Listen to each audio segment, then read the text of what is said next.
Hola, bienvenidos, somos Bread of Life Guatemala. A continuación verás una predica de nuestro pastor Josué Marroquín con el tema Diseñados para Ser de la serie Diseñados para el Reino. En la primera predicación, el pastor Esteban nos habló acerca del reino, que el reino de Dios es como una semilla de mostaza, muy pequeñita, como que fuera un punto de lapicero. Así es el tamaño de la semilla de mostaza. Pero una vez que esa semilla ha sido depositada en el suelo por alguien que conoce, ha preparado la tierra, esa semilla comienza a crecer, que es lo segundo que él nos habló. Necesita esa semilla crecer, no dejarse a un lado, y llega a ser una hortaliza tan grande, un árbol que se convierte en un hogar para las aves. ¿Está bien? Es un buen resumen, ¿no es cierto? Ese es un buen resumen para el primer mensaje. Pero la semana pasada comenzamos a tener otro mensaje en donde revisamos que fuimos diseñados para el reino, pero fuimos diseñados para creer. ¿Está bien? Creer que cada día nosotros podemos vivir en la vida abundante que el Señor nos da. No importa las circunstancias que estemos atravesando. El apóstol Pablo, encadenado, escribía a la iglesia de Filipenses: regocijaos en el Señor, otra vez os digo, regocijaos. Así que el vivir la vida abundante no depende de cómo me fue el día o cómo pienso que me va a ir el día.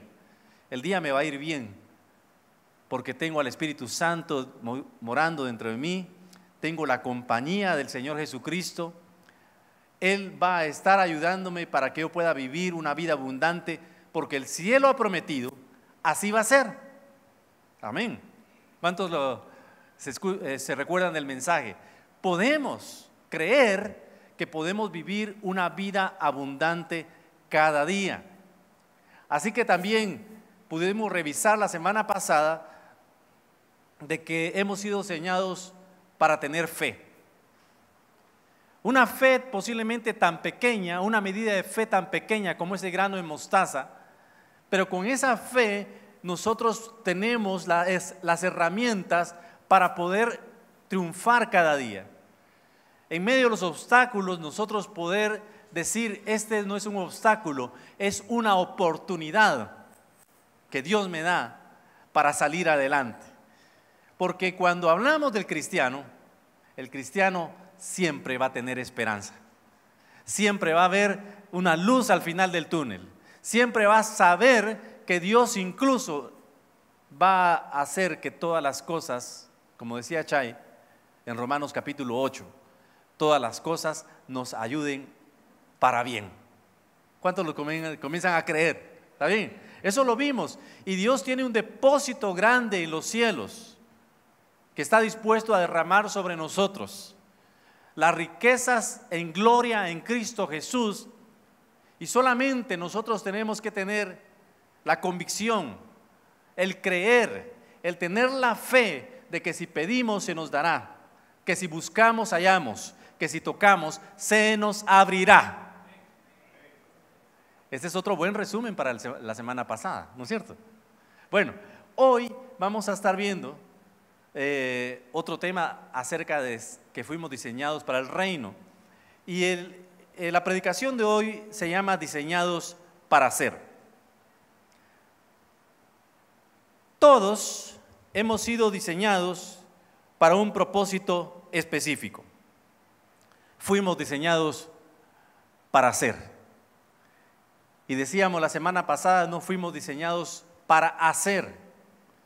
La religión es la que nos dice lo que nosotros tenemos que hacer, pero cuando nosotros somos, hacemos. Es decir, cuando nosotros fuimos diseñados para ser, podemos creer que cuando somos, nosotros hacemos. Quiero que revisemos un texto en Juan capítulo 1, versículo 11 y 12. Es un texto muy conocido para muchos y posiblemente otros no lo han escuchado. Pero el apóstol Juan, el apóstol del amor, aquel que se recostaba en el pecho del Señor, escribió lo siguiente: Jesucristo a lo suyo vino, es decir, a su vid, a su pueblo escogido, aquellos que había levantado para hacer la nación luz a todas las naciones, a ellos vino. Y dice la palabra que los suyos no le recibieron. Aunque Jesucristo anduvo haciendo buenas obras, sanando a las personas, liberando a las personas de los demonios, levantando muertos, predicando el evangelio de Jesucristo, al final los suyos, el pueblo de Israel, los judíos de la época, dijeron: tú no eres el Mesías. Y eso es lo que nos explica este texto: a lo suyo vino y los suyos no le recibieron. Y aquí está lo importante: mas a todos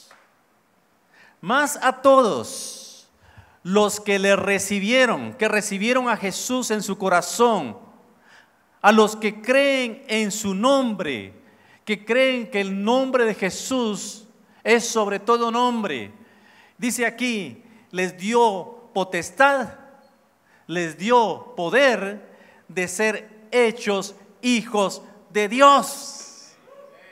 Así que cuando creemos, nos convertimos en hijos de Dios. Por eso el mensaje de la semana pasada, porque fuimos diseñados para creer, y cuando creemos pasamos al nivel de ser hijos de Dios.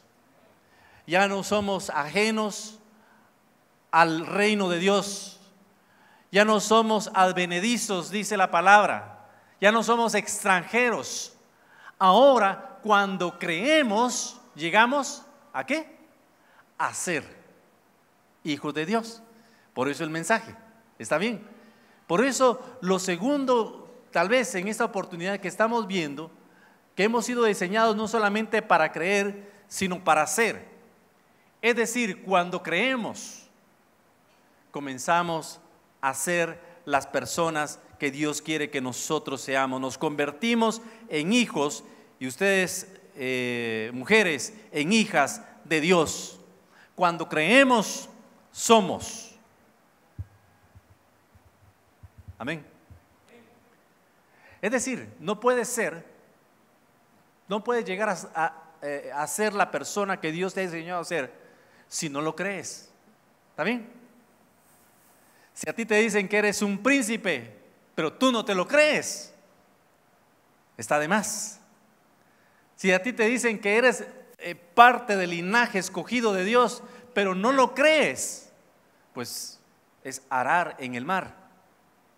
Por eso, lo primero que pido al Espíritu Santo en este momento es que nos cambie nuestra mente, que nos quite la lógica natural, que sepamos que cuando creemos llegamos a ser verdaderamente hijos de Dios. Y el hijo de Dios se queda en casa, no como el esclavo. El hijo de Dios tiene un padre bueno, que esto atiende, que está atento a sus necesidades. Ese es el hijo y esa es la hija de Dios. Y eso es lo que trata esta predicación de hoy. Así que el proceso de ser algo solamente pasa si nosotros creemos. ¿Está claro? Y si nos llevamos esto en nuestro corazón, vamos a adelantar muchísimo. Es decir, salimos de aquí, del grupo, de la congregación, y llegamos a nuestra casa, nos enfrentamos al diario vivir. Todo va a cambiar si tú crees que ya eres hijo e hija de Dios. Amén. Bueno, pero ¿qué sucede cuando somos hijos de Dios? Yo quiero demostrarles a ustedes que hay tres evidencias que se dan en las personas que comienzan a creer que son hijos de Dios. Es decir, hay un cambio en nuestra mentalidad, hay un cambio en nuestra genética, hay un cambio que viene a transformar nuestra mente y nosotros comenzamos a pasar al nivel de hijos y no de huérfanos. Pasamos al nivel de ser santos, escogidos por Dios y no pecadores. ¿Está bien? Entonces, lo primero que quiero decirles en cuanto a esa evidencia es que salimos del egoísmo para ser servidores de Dios. Quiero leer una lectura bíblica, ¿está bien? Para confirmar esto. La primera evidencia es de que Dios nos va a quitar el espíritu de egoísmo con el cual todos nacemos y comenzamos a ser servidores. Les voy a poner el ejemplo anticipadamente. Hoy estamos sentados aquí porque alguien puso las sillas por nosotros. Hoy estamos escuchando al pastor en el micrófono porque algunos pusieron los instrumentos y están monitoreando el equipo de sonido. ¿Está bien? Vemos allí que estamos en el paso del egoísmo al servicio porque alguien está en multimedia pasando precisamente en los televisores esta predicación. Más adelante vamos a tener también un coffee break porque alguien está preparando, está trabajando para servirnos a nosotros. Es decir, el ejemplo que les estoy diciendo es que ya no trabajamos para nosotros, trabajamos para los demás. Y no es una situación de que nos forcen, de que nos aprieten y ¿por qué no viniste? Sino es hasta un privilegio. Estoy seguro, servidores, de decir, estoy sirviendo a los demás. Ahora, veamos este pasaje en Marcos capítulo 9, 33 al 37, que nos dice que Jesucristo llegó a Capernaum. Recordemos, Capernaum era una ciudad a las orillas del mar de Galilea, en la región definitivamente de Galilea. Allí dice que Jesús, cuando llegó a Capernaum y cuando estuvo en casa, les hizo una pregunta a sus discípulos. Pónganme atención aquí. Jesucristo nos conoce y Jesucristo sabe lo que pensamos y lo que decimos y cómo actuamos. Y Él tenía un control sobre aquellos a los cuales había llamado como apóstoles y servidores y discípulos. Y Jesús dice que les hizo la pregunta y les preguntó: ¿qué disputabais entre vosotros en el camino? Es decir, ¿cuál era el problema? ¿Por qué se estaban peleando ellos en el camino? Los discípulos callaron, porque en el camino habían peleado entre sí quién había de ser el mayor. Ahora, detengamos un momentito aquí. Todos nacemos con un espíritu de egoísmo, ¿no es cierto? Los papás de hijos pequeños aquí, como Jorge y Alecita, saben de que hay ciertas cosas de Fabricio que son de él y que no las presta, ¿no es cierto? Y si se les quita, comienza a llorar. ¿Cuántos han visto a un niño reaccionar así? ¿Sí? A un niño no se le enseña a ser egoísta, nace egoísta. Y cuando tiene una necesidad, lo primero que hace es ¿qué? Llorar. ¿Ah? Llora porque quiere comida, llora porque está sucio y hay que cambiarlo, llora porque quiere su juguete, y no hay que enseñarnos a ser egoístas. Y esto es lo que estaba pasando con ellos. Ellos dijeron: bueno, tenemos a un rabí, a un maestro, Señor Jesucristo, y seguramente Él va a poner a uno como líder de los demás. Y estaban peleando para ver quién iba a ser el mayor. Sigamos adelante en la lectura. Y dice aquí que Jesús entonces sentó Imagínense esta actitud de Jesús. Él se calma primero, antes de responder algo muy fuerte a los discípulos. Él se sienta y dice que llamó a los 12 y les dijo: y si alguno quiere ser el primero, será el último de todos, el postrero de todos, y el servidor ¿de qué? De todos. Y tomó a un niño, lo puso en medio de ellos, y tomándole en los brazos les dijo: el que reciba en mi nombre a un niño como este, me recibe a mí. Y el que a mí me recibe, no me recibe a mí, sino recibe al que me envió. Ahora, aquí vemos que todos los humanos nacemos siendo egocéntricos o egoístas. Que nuestra sociedad, incluso aún muy cerca del Señor Jesucristo, porque estamos hablando de que Él estaba en carne, ¿no es cierto? A nuestra sociedad vive en torno a este pensamiento, un pensamiento egoísta, en donde la exaltación a nosotros mismos, la satisfacción de nosotros mismos lo es todo, ¿no es cierto? A algunos les gusta ir a cierto lugar porque ahí lo atienden bien. ¿Está bien? Esa es toda la dinámica que estamos pensando y decimos: no, ahí ya no vamos a ir porque ahí no nos atienden bien, porque pensamos ser atendidos, pensamos ser servidos, queremos obtener de los demás un beneficio y lo menos que queremos hacer nosotros es servir a otros.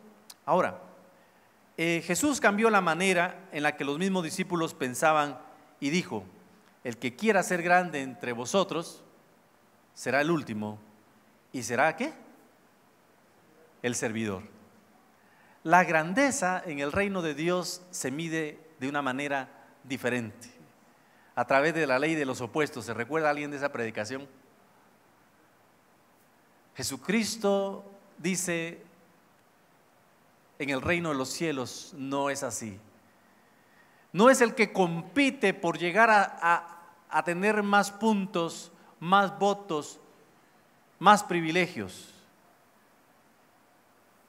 Cuando somos hijos, comenzamos a tener la genética de Jesucristo, nos quedamos de último para que otros puedan recibir.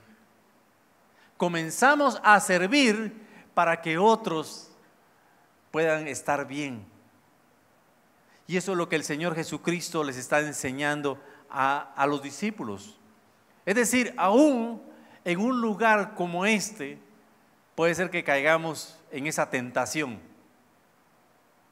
de sobresalir, de estar mejor que otros. Pero Jesús dice: si quieres ser grande, tienes que servir. Si eres hijo y si eres hija, comienzas a servir de una manera natural. ¿Está bien? Es por eso que nosotros vemos que algo está sucediendo aquí, cuando nosotros vemos tantos servidores. Marcos 10, 35 y 37 nos confirma lo que nosotros estamos diciendo. La primera evidencia de ser hijos de Dios es que salimos del egoísmo y pasamos al nivel de ser servidores. En Marcos 10, 35 al 37 dice que entonces Jacobo y Juan, hijos de Zebedeo, se le acercaron a Jesús. Recordamos que Juan y Jacobo eran pescadores antes de ser apóstoles, ¿no se recuerdan? Y se recuerdan que Jesucristo les puso un apodo, ¿sí? Boanerges, que es hijos del trueno. ¿Está bien? O sea que estos muchachos eran muy difíciles, ¿ya? Tenían posiblemente un temperamento muy fuerte y en el estar con el Señor Jesucristo, de alguna manera ellos fueron cambiando definitivamente, porque es lo que hace el contacto de Jesús en nosotros, nos cambia. Pero sin embargo, la esencia egoísta todavía estaba en ellos. ¿Me están poniendo atención? Porque miren, esto del egoísmo es un problema que tenemos que detectar primero.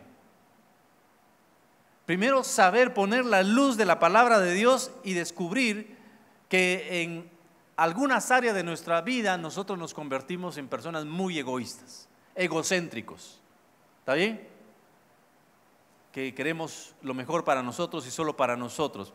Dice aquí en este pasaje que sigue, que se le acercaron los hijos de Jacobo a Jesús diciéndole: Maestro, querríamos que nos hagas lo que pidiéramos. En otro pasaje dice que también la Jacobo los acompañó, ¿está bien? La madre de Juan y Jacobo. Y él les dijo, el Señor Jesús les dijo: ¿qué queréis que os haga? Ellos dijeron: concédenos que en tu gloria nos sentemos el uno a tu derecha y el otro a tu izquierda. Y reconocemos que el pasaje del Señor Jesucristo le dice: miren, no tengo potestad para hacer eso, solamente mi Padre sabe a quién le va a corresponder ese privilegio, ¿está bien? Pero no está bien lo que ustedes están haciendo.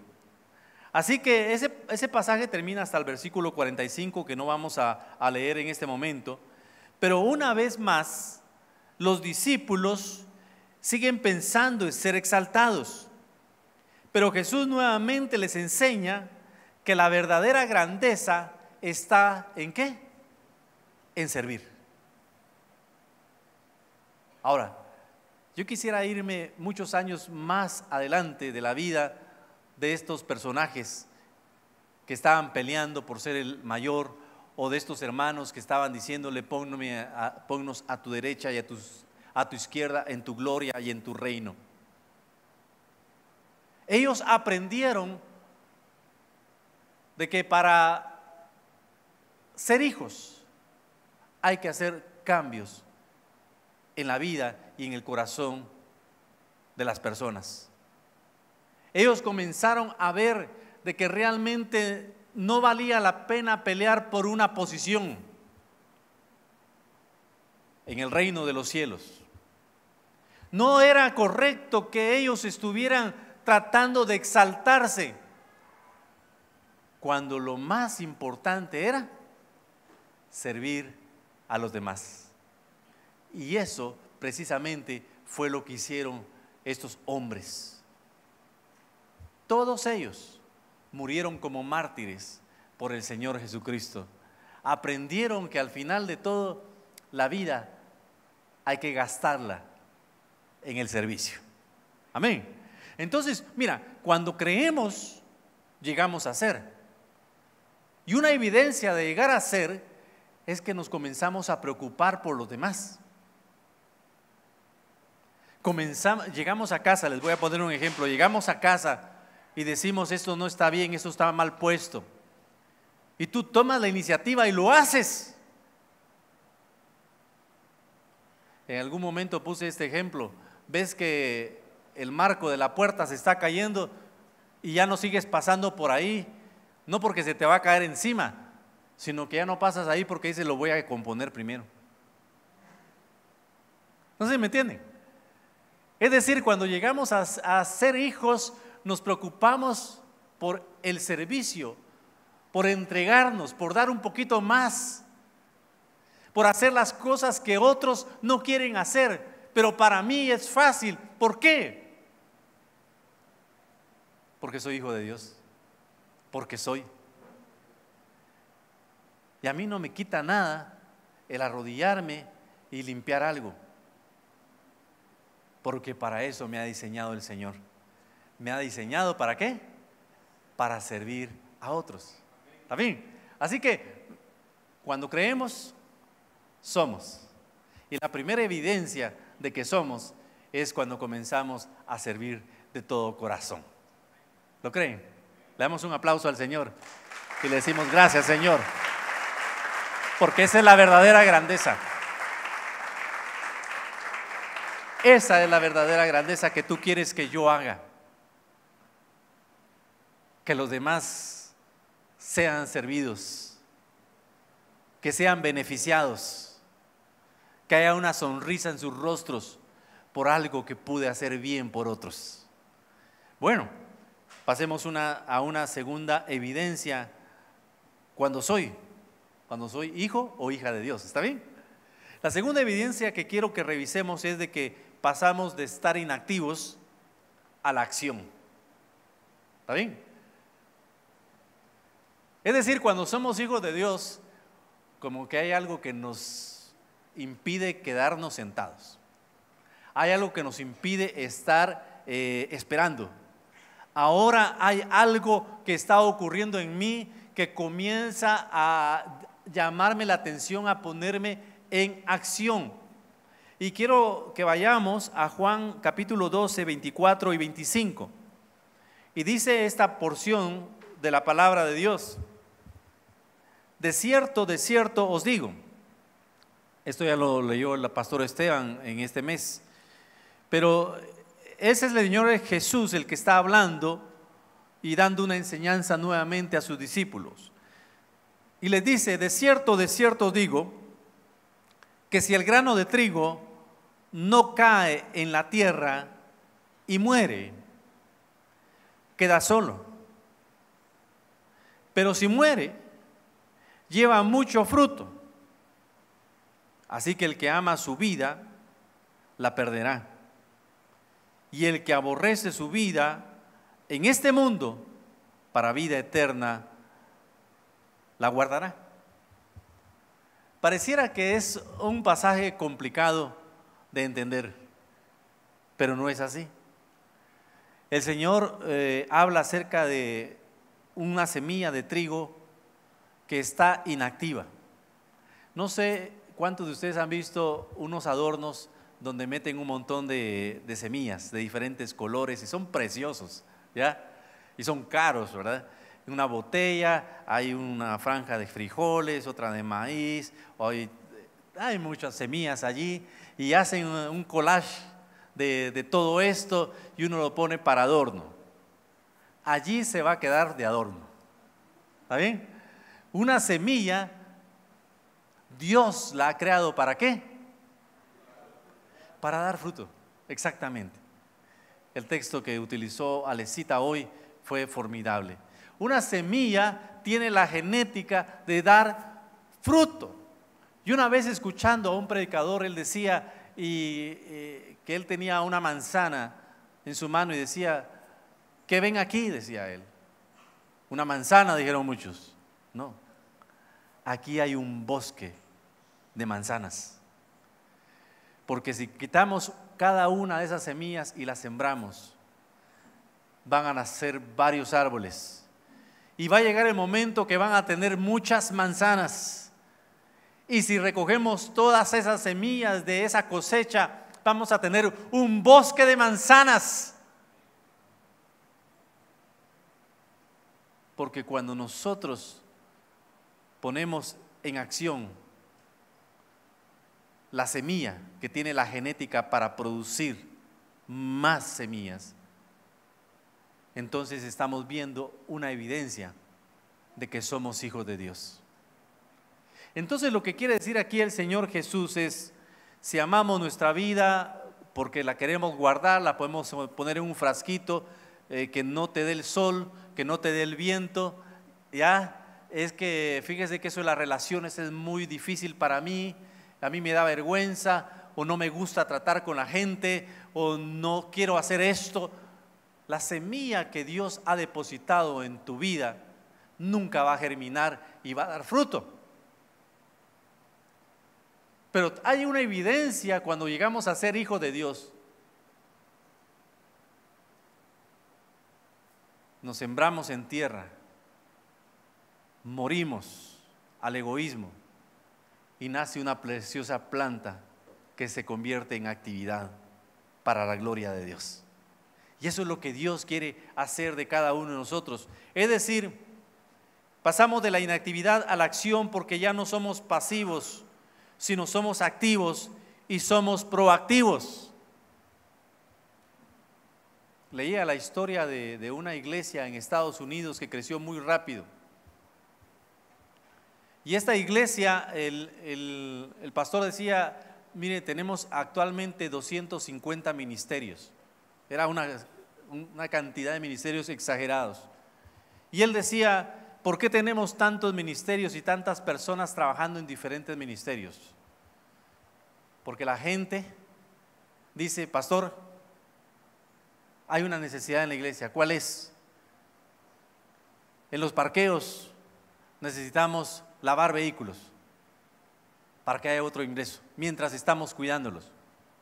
Bueno, le decía el pastor, tú te encargas de ese ministerio porque es idea tuya. Es decir, la gente comenzó a ser creativa, la gente comenzó a pensar de que podía servir, llenar ciertas necesidades de la iglesia creciente. ¿Está bien? Y entonces había mucha gente involucrándose en muchos ministerios. ¿Por qué? Porque cuando somos hijos, una evidencia es que Dios pone actividad en nuestras vidas. Un día Jesucristo le dijo a sus discípulos, vámonos de aquí, porque tengo que ir a todas las aldeas, a todos los pueblos de Israel, porque para eso me ha llamado el Señor. No puedo quedarme tranquilo frente a las necesidades de otros. En otras palabras, tengo que hacer algo, no solamente para servir, que es lo primero que vimos que sucede en nuestras vidas, sino para poner en acción aquello que Dios nos ha regalado, dones espirituales, talentos que podemos dedicar al Señor. En el nuevo nacimiento hemos dejado de ser egocéntricos, ahora nacemos cristocéntricos. ¿Han escuchado esa palabra? ¿Sí? Ahora ya el centro de donde gira todo ya no soy yo. Ahora el centro de todo lo que gira es el Señor Jesucristo. Y entonces yo comienzo a ser activo por eso mismo. Y ahorita se me viene, y creo que es el Espíritu Santo recordándome, cuando el hombre falló, cuando el hombre comió del fruto prohibido, el Señor ya tenía un plan para la redención y le dice a la serpiente, la simiente de la mujer, te va a pisotear la cabeza y te va a matar. Ya lo tenía previsto desde Génesis 3:15. Es decir, él ya estaba pensando en las soluciones. En administración se llama previsión, ¿no es cierto? En eso nos convertimos los hijos de Dios. Comenzamos a prever, comenzamos a accionar, comenzamos a ser proactivos. Lo que otras personas ni siquiera habían pensado, nosotros comenzamos a hacerlo porque hemos sido diseñados ¿para qué? Para hacer. ¿Comienzas a creerlo? ¿Ah? Hay algo que Dios ya está poniendo en tu mente, en tu corazón y en tu mente. Yo creo que sí. Pero necesitamos hacer esa transición. Tenemos que creer que ya somos hijos y va a venir la evidencia de que pasamos a la acción. Cuando nacemos de nuevo en Jesús, Él empieza a ser el centro de nuestras vidas. Y en este proceso en el cual todo cristiano pasa, es el proceso de llegar a ser. El apóstol Pablo dijo que hasta que todos lleguemos a la estatura de la plenitud de Cristo. ¿Cuál es la meta del Señor para nosotros? ¿Cuál es la meta de Dios? Que llegues a estar al nivel del mismo Jesucristo. A veces nosotros somos... tal vez decimos, no, es que yo soy muy humilde, ¿verdad? No nos creemos que podemos llegar a avanzar en la vida cristiana y reflejar la grandeza de nuestro Señor Jesús. Pero lo que quiero decirles en este momento es que pasamos por ese proceso de llegar a ser Un verdadero cristiano va a tomar su cruz y sigue a Jesús. Un verdadero cristiano deja de vivir su vida egocéntrica y empieza a vivirla cristocéntricamente. En el momento en que creemos, empieza un proceso de nuestro ser que nos hace ser hijos de Dios y actuar como hijos de Dios. ¿Qué es lo que el Señor está poniendo en mi corazón? Darles a ustedes. Es decir, hemos sido diseñados para ser en el reino de Dios, llegar a ser hijos de Dios. Pero ¿cómo sabemos que somos hijos de Dios? Cuando nosotros llegamos a actuar como hijos de Dios. Déjeme decirle que muchos de ustedes están corriendo hacia la madurez espiritual porque están empezando a ser como Jesús. Amén. A eso se le llama madurez espiritual. Entonces hemos visto dos evidencias, ¿está bien?, de que somos. La primera es que hay en nuestro ser una motivación grande por servir a los demás. La segunda evidencia que se manifiesta cuando somos hijos de Dios es que nosotros ahora queremos actuar como hijos de Dios. Es decir, salimos de la inactividad para la acción y nadie nos para. ¿Está bien? Y nadie nos para. Y eso es lo que debiéramos de hacer. Ahora, yo quisiera darles una tercera evidencia. ¿Cómo podríamos evaluar de que ya somos hijos de Dios? Y en ese proceso de crecimiento para llegar a ser como Jesús, esa tercera evidencia es de que pasamos del conformismo a un verdadero amor fraternal. El Señor Jesucristo lo manifestó de esta forma. Él dijo: en esto conocerán que sois mis discípulos, si tuviereis ¿qué? Amor los unos por los otros, los unos por los otros, los unos por los otros, los unos por los otros. ¿Me escuchan? En esto van a conocer que son mis discípulos. En esto van a conocer, en otras palabras, que somos hijos de Dios si nos amamos de una forma fraternal. Juan 13, 12 al 16, son 5 versículos que leo a continuación. Es una historia increíble, porque dice que así que después que les hubo lavado los pies, Jesús, de quien es que se está hablando aquí, tomó su manto, volvió a la mesa y les dijo a sus discípulos: ¿sabéis lo que os he hecho? Yo me imagino que hizo una pausa y se les quedó viendo. Y les dijo: vosotros me llamáis Maestro y Señor, y decís bien, porque lo soy. Pues si yo, el Señor y el Maestro, he lavado vuestros pies, vosotros también debéis lavaros los pies los unos a los otros, los unos a los otros, los unos a los otros, porque ejemplo os he dado, para que como yo os he hecho, vosotros también hagáis. De cierto os digo, el siervo no es mayor que su Señor, ni el enviado es mayor que el que le envió. Ahora, esta historia tiene muchísimo más, ¿no es cierto? ¿Está bien? Tiene mucho más. Recordamos que el apóstol Pedro le dijo: Señor, tú no me vas a lavar los pies jamás. Yo no sé si Pedro se sentía incómodo. Déjenme contarles esto.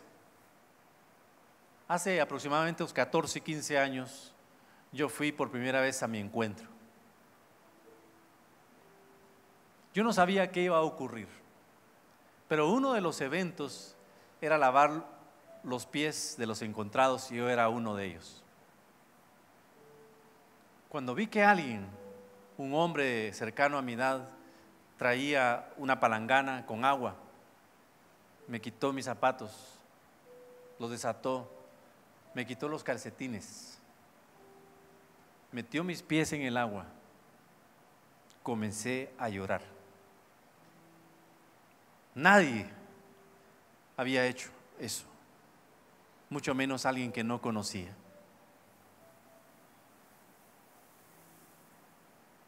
Una expresión tan profunda de servicio, de acción, pero de amor por alguien a quien no conocía. Tocó mi vida. Pero el hecho no es que lo hagamos hoy, de lavarnos los pies los unos a los otros. Va más allá y se llama amor. El amor cubre multitud de faltas. El amor es lo que permanecerá por siempre. Dios es amor. O Theos Agapi Estin. Dios es amor. Cuando somos hijos de Dios, tenemos amor. Y tenemos amor los unos por los otros. Amén. Esa es la meta. Cuando nosotros tenemos amor los unos por los otros, Jesús tiene que ser grande y yo tengo que ser su siervo. De esa manera Jesús va a ser exaltado en mí. Jesús es el máximo ejemplo de servicio, de acción y de amor a otros. Él vino a servir y su servicio nos sirve de ejemplo y de entrega los unos por los otros. Si Él nos puso un parámetro tan alto, nosotros podemos hacerlo también.